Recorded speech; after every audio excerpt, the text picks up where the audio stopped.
पंतप्रधान नरेंद्र मोदीजी यांना पुन्हा एकदा पंतप्रधानपदी विराजमान करण्यासाठी ही निवडणूक आहे। त्यासाठी 400 पारचे उद्दिष्ट पूर्ण करायचे असेल तर महायुतीचे उमेदवार कपिल पाटील यांना प्रचंड बहुमताने विजयी करावं असं आवाहन मुख्यमंत्री एकनाथ शिंदे यांनी भिवंडी इथं केलं।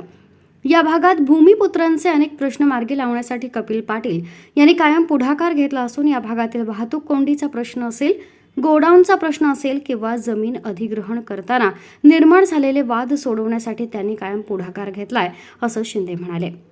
कोणत्याही परिस्थितीत भूमिपुत्रांना न्याय मिळायला हवा यासाठी ते कायम प्रयत्नशील असतात। राज्य शासनाच्या माध्यमातून या भागात अनेक कामं मार्गी लावण्याचा प्रयत्न केला असून त्यामुळे भविष्यात या भागाचा सर्वांगीण विकास करायचा असेल आणि प्रगती साधायची असेल तर पंतप्रधान नरेंद्र मोदीजींचे हात बळकट करायला हवेत असं शिंदे यांनी यावेळी सांगितलं।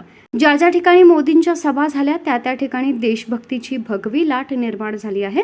प्रत्येक जण मोदींना पुन्हा पंतप्रधान करायला आतुर झालाय आणि म्हणून पुन्हा एकदा कमळ फुलणार आहे आणि भिवंडीमधून कपिल पाटील पुन्हा एकदा खासदार होणार असल्याचा दावा शिंदे यांनी केला। लोकसभेमध्ये पुन्हा कमळ फुलल्याशिवाय राहणार नाही।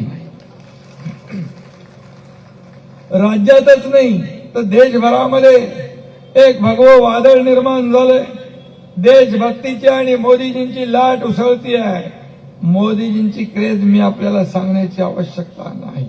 जिथे जिथे मोदीजींच्या सभा झाल्या त्या ठिकाणी पूर्ण वातावरण महायुतीचं मोदींच्या बाजूचं झालं, तिथल्या उमेदवाराच्या बाजूचं झालं आणि म्हणून त्यांना पुन्हा एकदा या देशाचं प्रधानमंत्री करायला लोक आतुर झाले आहेत। ही वस्तुस्थिती आहे।